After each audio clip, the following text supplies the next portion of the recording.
pessoal, aqui é o Luiz Eduardo e a gente está na prosa do Mestre Gui, hoje com um convidado super especial, Frederico da MKS. Fred, obrigado. Eu chamo ele de Fred, viu, gente? Então já estou dando aqui o espaço para vocês também chamarem ele de Fred. Obrigado por você estar aqui com a gente, ter cedido o seu tempo para esse bate-papo.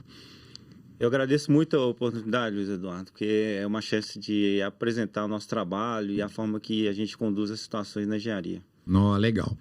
Antes da gente começar, eu vou te fazer uma pergunta. Você imagina o motivo do nome do podcast Prosa do Mestre Gui?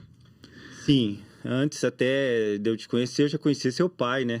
Sim. É uma pessoa que eu sempre respeitei muito. E eu ficava muito feliz quando eu encontrava com ele no galpão ali na Pedro II. De vez em quando eu conversa, ele me ligava, eu ligava para ele. Então, assim, eu tenho um conforto muito grande sempre que eu lembro dele. Então, justamente, a gente faz uma homenagem para ele a cada capítulo, porque o papai, como você bem conheceu, né, ele era um cara que gostava de ouvir a história do outro, né, ele gostava de escutar, ele escutava as pessoas e queria saber, tinha interesse. Então, essa é a nossa ideia. A homenagem para ele é fazer o que ele fazia de melhor, que é escutar. Então, nesse nosso podcast, o que a gente quer fazer? A gente quer trazer os profissionais que fazem aí a área, né, nas áreas de engenharia, né, principalmente de químicos de construção, fachadas, esquadrias, impermeabilização, né, que são praticamente os invólucros das edificações, a pele das edificações, né, em que sofre com principalmente a água, né. A gente quer trazer essas pessoas, né, um mercado que ainda está batalhando por valorização, né? Não só a valorização monetária, mas principalmente valorização no ponto de vista de entender a importância, né? Então, para isso, gente, eu trouxe o Fred. Fred, eu queria que você se apresentasse a MKS, contar um pouquinho de sua história para a nossa audiência. A empresa, ela já tem quase 20 anos. Minha formação é em engenharia civil, formei em 95 e antes de trabalhar com fachada, prestei serviço também na área de mineração, prestei serviço na área predial em diversas situações. Então, quando eu cheguei na situação de fachada, eu já tinha criado um momento profissional. Durante todo o meu período de formação na faculdade, eu fiz estágio, estudava à noite, fazia estágio de dia, e eu vou até confessar que fachada não foi algo que eu procurei, foi algo que a fachada me procurou. Legal. Porque durante muito tempo, e essa construção da mentalidade da fachada, quando eu comecei, era um serviço menor. Porque na época que eu fiz minha primeira obra de fachada em 98, e aí eu quero agradecer aqui ao Ronaldo da Procinde e o pessoal da Castor Neocantídio, que me indicaram, me fizeram essa abertura. Então, quando eu fui fazer meu primeiro trabalho de fachada, foi um pouco por necessidade. Então, numa época diferente, que as coisas aconteciam muito no sangue, então você tinha que fazer um serviço, você ia até um empreiteiro, você ia até procurar um profissional, você montava aquilo, você estava acostumado a montar serviços o tempo todo, fachada mais um. Mas fachada em Belo Horizonte, na época que eu comecei, em 98 para 2000 e pouco, não era um serviço nobre, vamos dizer assim. A mão de obra não era qualificada, não era valorizada, não tinha técnica, não havia um sistema de organização trabalhista. Lógico, existia legislação, mas o mercado não aportava isso. Então, por muito tempo eu reneguei, fui tentando fugir da questão da fachada e tentando ir para outros caminhos, mas a fachada sempre veio me buscando. E depois eu tomei gosto. Quando eu tomei gosto, porque eu lembro, eu tinha um caderno na quinta série, na sétima série, e o caderno, a capa dele eram fotografias de prédios de Belo Horizonte. Olha, que legal. É uma coisa bem inusitada, né? Não é igual hoje, que tem muito padronizado. E eu olhava para aquelas fotografias, eu falei, por que essas fachadas, esses prédios não são bonitos? Não falava fachada que eu não conhecia, mas por que Afonso Pena não está bonita? Por que esse prédio não está bonito? Por que o centro é tão mal cuidado? Eu ficava olhando para aqui, eu falei assim, e comecei a achar bonito. Eu olhava o prédio da CEMIG ali no Santo Agostinho, achava o prédio maravilhoso. Então, no subconsciente, eu já gostava disso. Legal. Relutei o máximo que eu pude, depois eu segui meu destino. Então, hoje eu tenho um prazer muito grande, né, de ver realizado aquele prédio, né, ver que a cidade está mais bonita, o prédio está mais bonito, né? A gente entende essa valorização. Bacana, bacana. Já vou pegar o gancho, né? Você já se apresentou contando caos, assim que é bom. Bom, essa questão do passado para o presente, bom, nós estamos de 98 para cá com 26 anos. A MKS vai fazer 26 anos esse ano, não é isso? Na verdade, minha vida profissional, né? Sim, a MKS veio depois. Eu tive uma empresa com uma sociedade, a gente trabalhava muito na área industrial, né? Prestava serviço MBR, Morro Velho, Vale. Então, quando foi em 98 para 2000, nós separamos, eu vou mexer na área predial, o meu sócio foi mexer na área industrial, prestar serviço para a mineradora, e ali eu fui trabalhando paralelamente a essa situação. Entendi. Então, a MKS é de 2000? Ela é registrada, né, em 2006, né, mas antes eu já atuava como uma limitada, né, então não era o principal. Né? Entendi. Como serviço de recuperação, impermeabilização e fachada. Então, 26 anos de experiência, vamos colocar aí. Sim. É isso aí, entendi. Não, bacana. Bom, eu queria saber sobre passado e presente, você citou Belo Horizonte. Belo Horizonte está se tornando uma cidade velha. Por mais que a gente tenha novas edificações, elas estão ficando periféricas, né? O centro da cidade, as zonas que a gente considerava nobre, como o bairro de Lourdes, o bairro dos funcionários, né? O Sion, Anchieta, são áreas que verticalizou aí, década de 50, 60, 70 e até 80, e hoje praticamente não temos mais lotes vagos, né? O que acontece é demolição de empreendimentos menores, como casas unifamiliares, para fazer novos prédios, mas de verdade as grandes obras estão ficando aí, Belvedere, aí vai para Nova Lima, ou no vetor norte de Belo Horizonte, né? Então, assim, eu entendo que a oportunidade da área de manutenção de fachadas, que é um dos seus principais negócios, ela passa a ser muito relevante. Mas aí a pergunta que eu te faço 26 anos se passaram, desde da oportunidade, lá, você disse do Cantídio, né? Cantídio, queremos você aqui. Cantídio, o Cantídio é um cara muito legal, e o Ronaldo, né? Então, assim, eu queria que você me desse um panorama de se hoje isso se profissionalizou mais, se hoje as coisas ficaram melhores para quem trabalha nesse mercado. Esse é um panorama, como é que você enxerga isso? Eu vejo que a situação está evoluindo, né? Quando nós começamos, né? Eu vou falar nós, como empresa, né? Sim, mas sim, eu sim. não tenho sócio hoje. Eu lembro que, sem nenhum receio de falar, porque é a época, né? Não se tinha nota fiscal, não se conseguia registrar ninguém, era um mercado muito desorganizado, né? Pouco valorizado, né? Cuidar de regulamentar até, regulamentar. Né? Então, assim, eu vejo algumas coisas que foram acontecendo, e a principal delas foi a nota fiscal eletrônica. Parece uma questão muito simples, mas eu coloco ela como um marco. Porque a partir que você começou a acabar com aquele bloquinho que todo mundo via lá na gráfica. Concordo. Né? E agora você tem uma nota fiscal. Aí Aí a gente precisa também, para evoluir, a gente precisa que o país evolua, que a cultura evolua, que a população evolua, que tudo evolua junto. E eu estou sentindo isso, né? Não há passos largos, mas eu estou sentindo que há evolução. Então, o mercado de fachada, nessa questão que você me colocou, de manutenção, ela é importante, mas é preciso entender como é que são os prédios de Belo Horizonte. Eles são de diversas épocas do ano. E muitas vezes a pessoa pergunta para mim, com quantos anos eu preciso dar manutenção em fachada? Então, eu falo assim, depende do prédio, né? Tem prédios no centro da cidade que tem mais de 70 anos, tem pastilha e nunca caiu uma pastilha. E tem prédios com 2 anos que já estão precisando de manutenção. Então, não é uma ciência exata, cada prédio é um prédio. O que eu acho importante nessa situação que você comentou sobre a incapacidade de Belo Horizonte de se expandir na horizontal e indo só para a vertical, é que a gente precisa também valorizar os prédios já construídos, né? Então, tem muita edificação maravilhosa eu olho para cada prédio assim e eu falo assim, não, eu tô doido para reformar esse prédio. E às vezes eu chego assim, ia ficar muito bonito se tivesse reformado, ia ficar muito bonito, ia valorizar. As pessoas não entendem o quanto que isso reflete na valorização do imóvel e também no bem-estar social daquela comunidade. Concordo. Então, tem prédios que eu sou apaixonado por eles aqui em Belo Horizonte. O Acaiaca é um, que eu não tive até hoje. Eu tentei participar de 2 concorrências, não tive felicidade mas ainda vou ter essa chance da manutenção no Acaiaca, que é um prédio que me chamava atenção desde criança.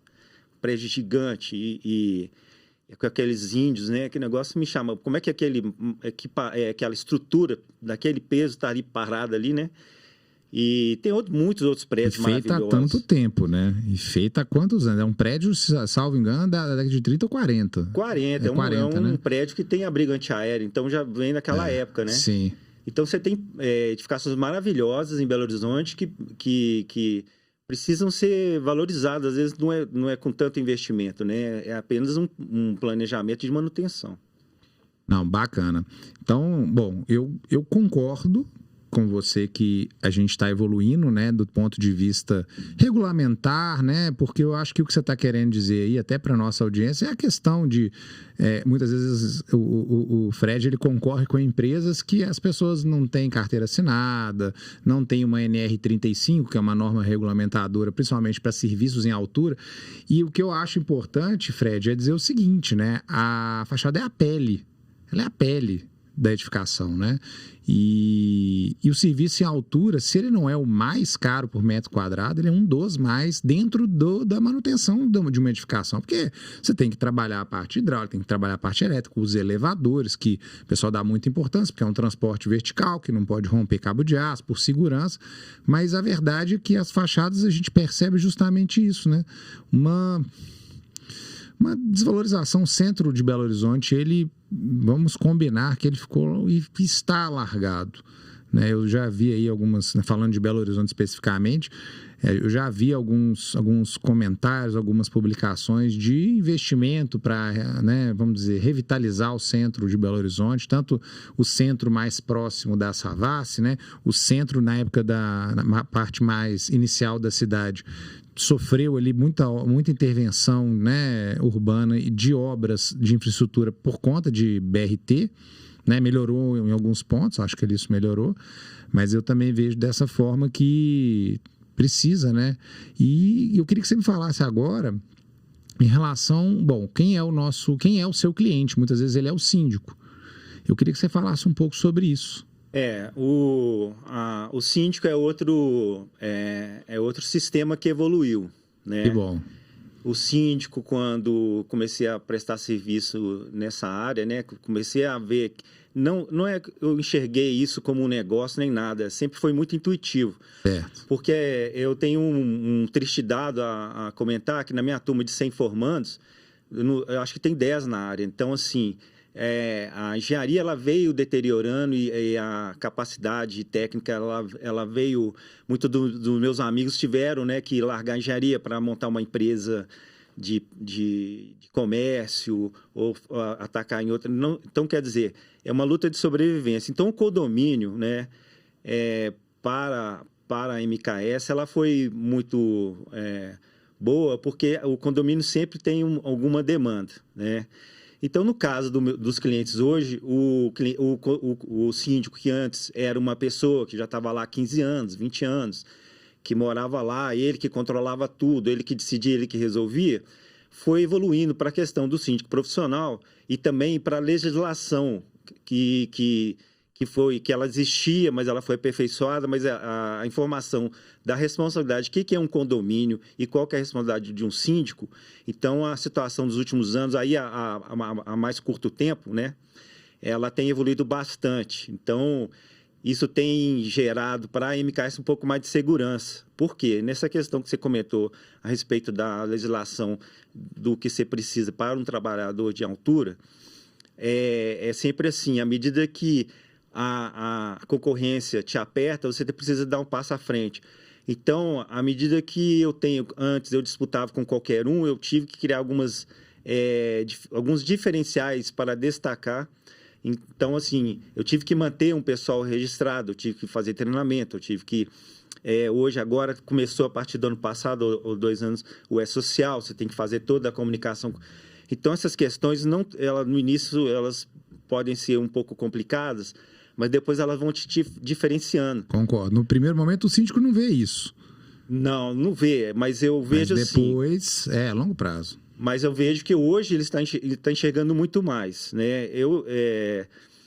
O sistema de organização de um condomínio ele tá ficando muito profissionalizado.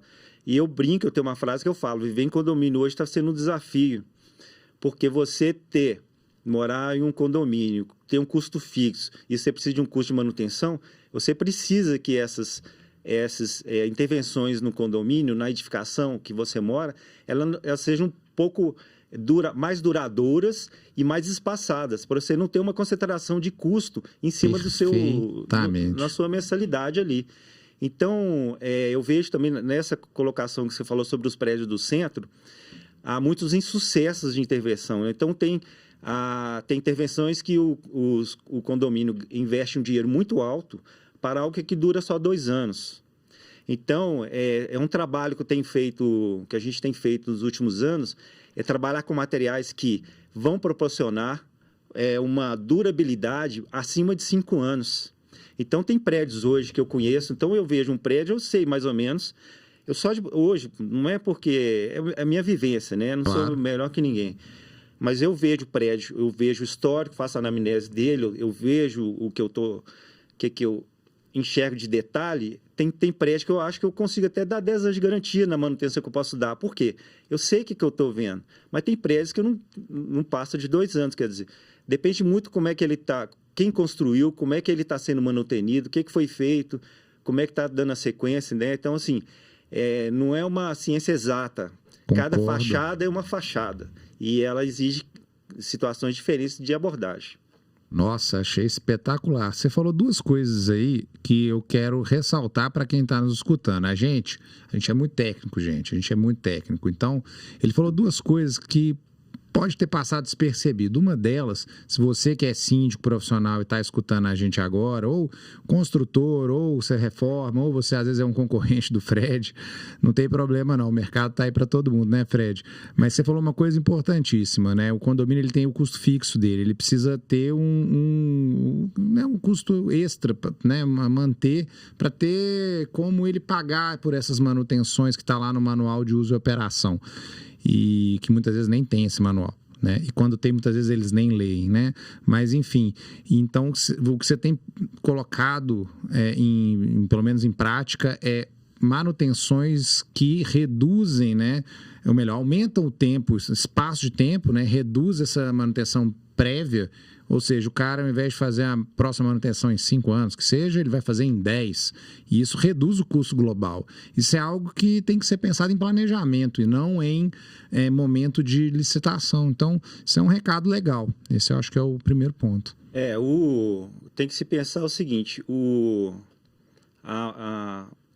investimento hoje, vamos analisar a cidade de Belo Horizonte, né? Vou pegar essa realidade.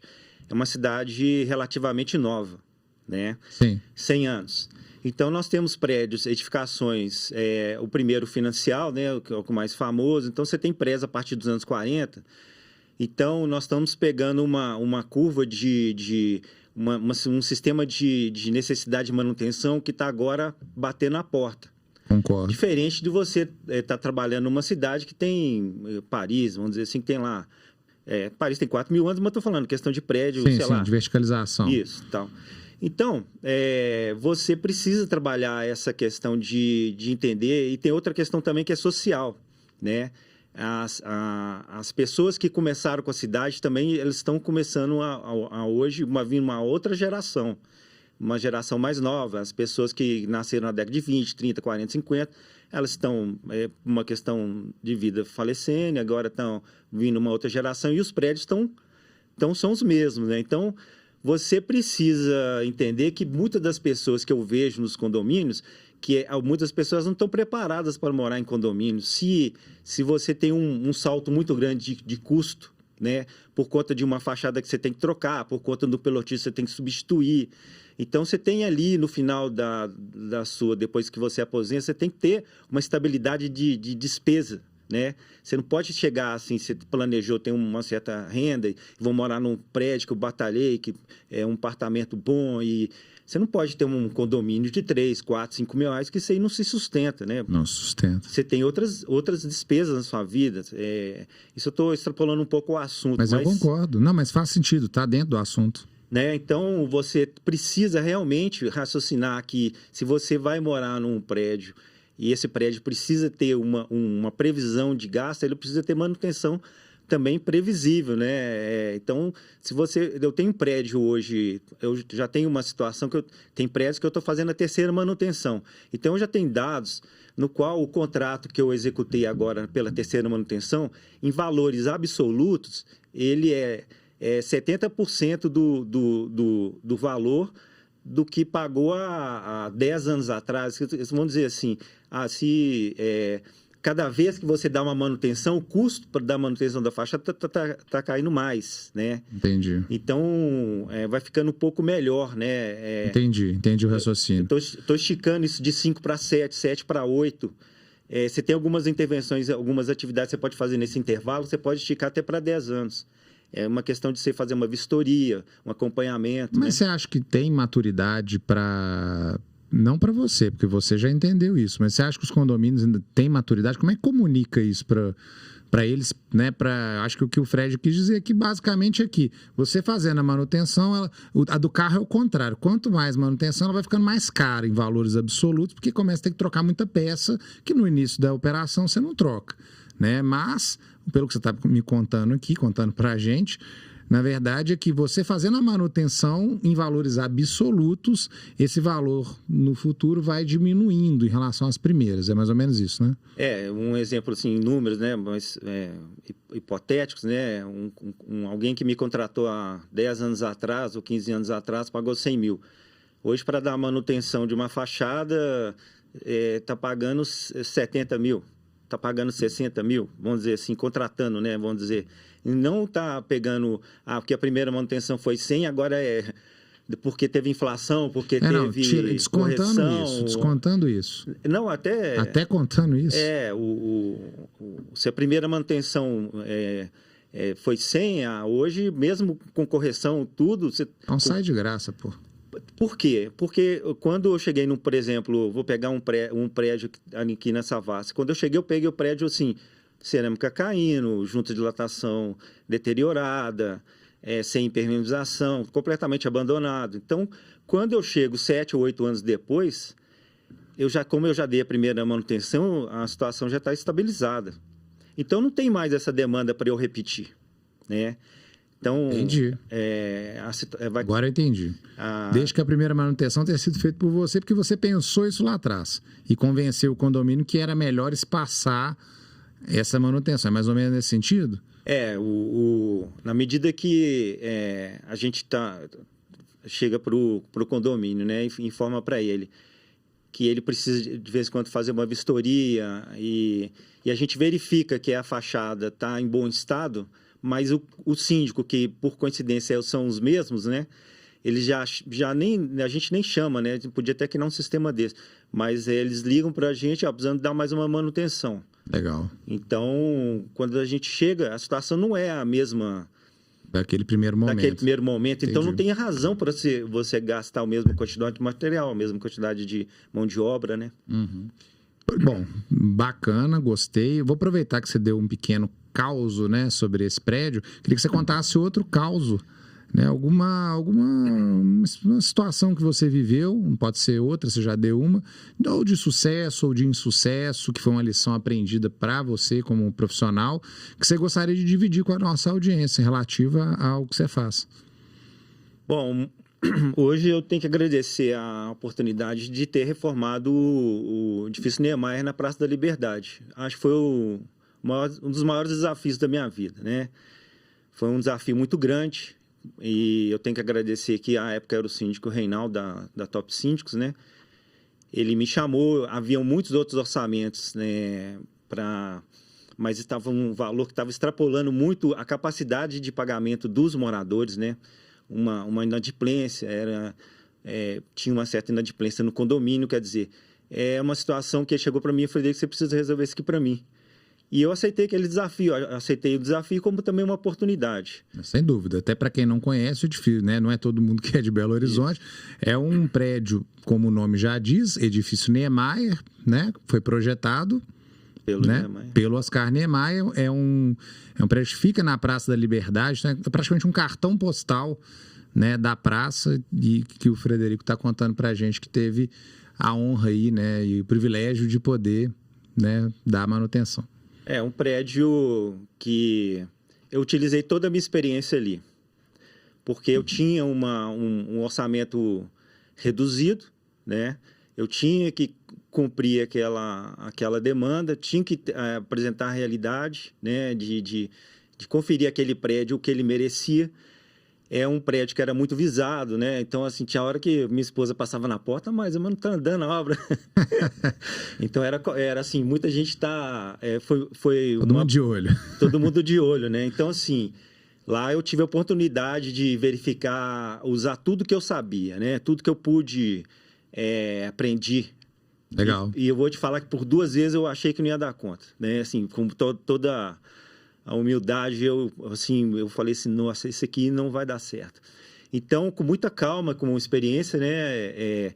Por exemplo, também inovação, né? Nós utilizamos lá nos brises, né? E eu tenho fotografia 7 anos depois, que a reforma acabou praticamente há 7 anos.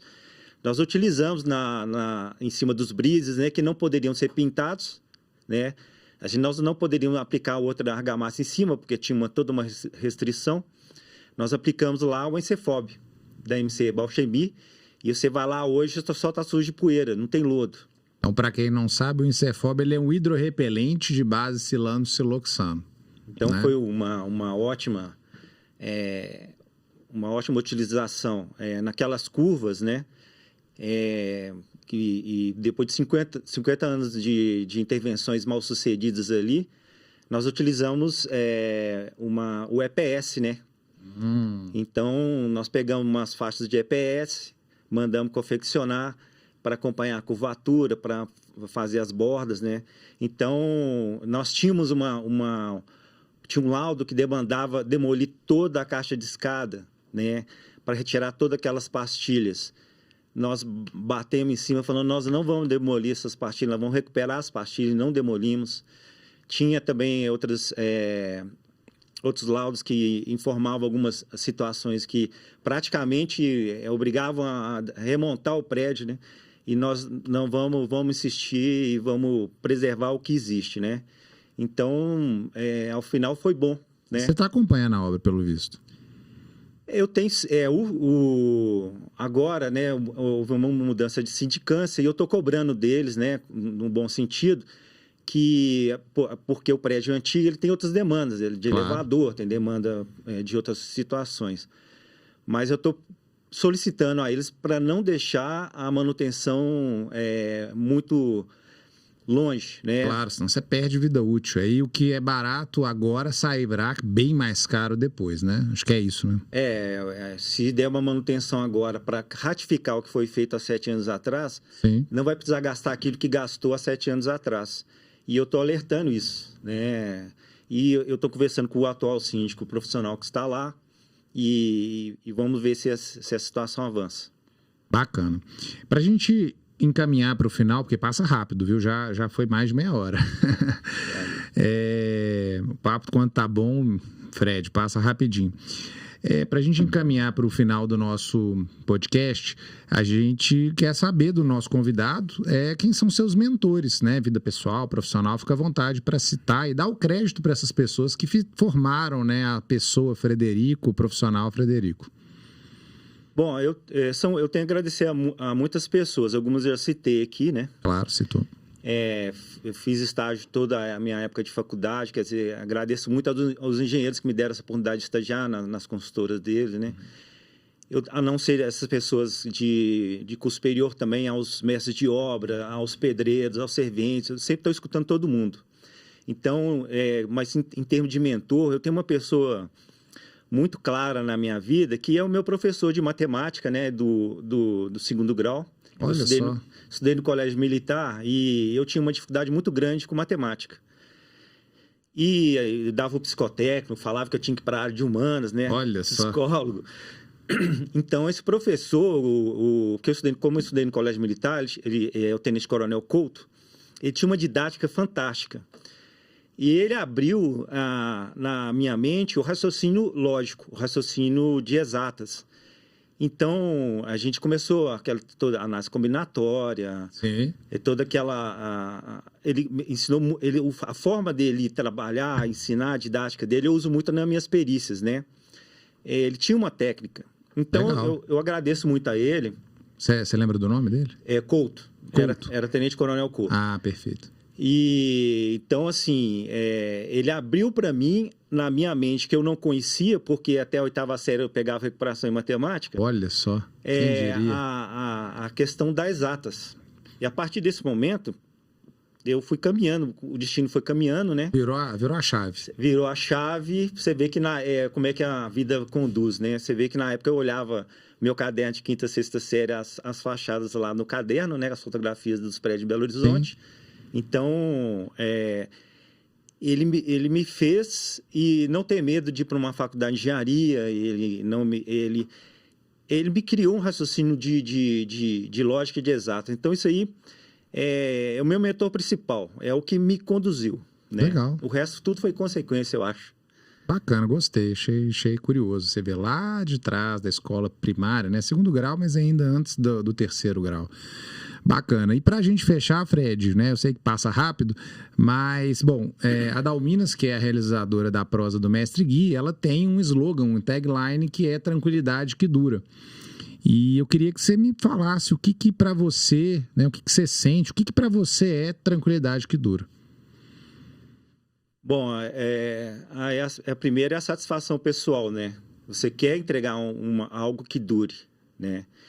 E para isso você precisa usar mão de obra e materiais que durem. Então, assim, eu tenho uma parceria muito grande com a Dalminas, né? Sem dúvida. E os materiais que a gente... É o nosso principal, se não for o único fornecedor, né? Então, nós utilizamos materiais que duram. Então, o nosso projeto agora, né? À medida... Naquele assunto sobre concorrência, sobre trabalho, né? À medida que a concorrência vai se aperfeiçoando, que a gente sempre dá um passo à frente. E à medida que a concorrência vai também dando um passo à frente, a gente tem que dar mais um passo à frente. Sim. Então, a nossa meta agora é esticar os prazos de garantia, né? Fornecer garantia, acima até da legislação, né? Passar num prédio, igual, por exemplo, no caso do Niemeyer, 7 anos depois, você olhar para o prédio e fala, nossa, esse prédio está bonito até hoje. Esse prédio está...